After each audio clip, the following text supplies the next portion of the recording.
But first, the overnight developments on the growing conflict with Iran.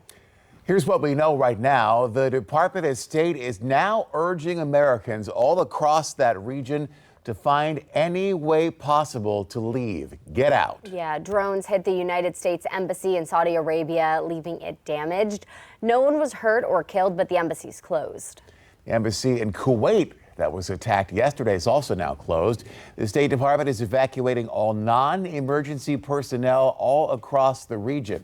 Now, yesterday, President Trump and multiple members of his cabinet spoke about the conflict, saying the goal is to wipe out Iran's missiles and Navy and end any work on a possible nuclear weapon. Big question is, how long is this going to last? As for that, here's what the president had to say.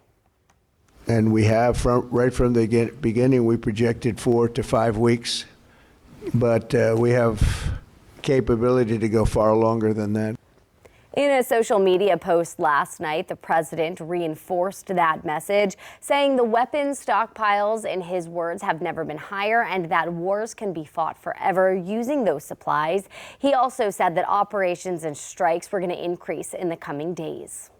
Now, as of the most recent update from the Pentagon, we now have, as you see here, 6 service members who have now been killed in action. Another 18 of them have been injured since this operation all began. Meanwhile, in Iran, the Red Crescent Society said there are at least 787 now people who have been killed, but other estimates from human rights groups believe that number could be well over 1,000.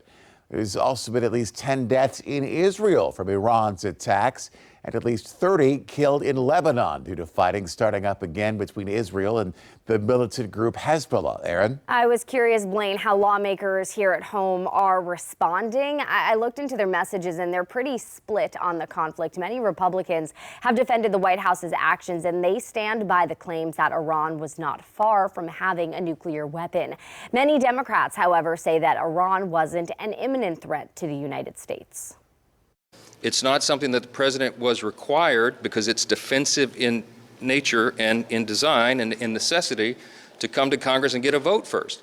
And the idea that there is then not a constitutional responsibility for the president to come to Congress after he's built up this fleet, and now, not my words, his words, launched a war against Iran.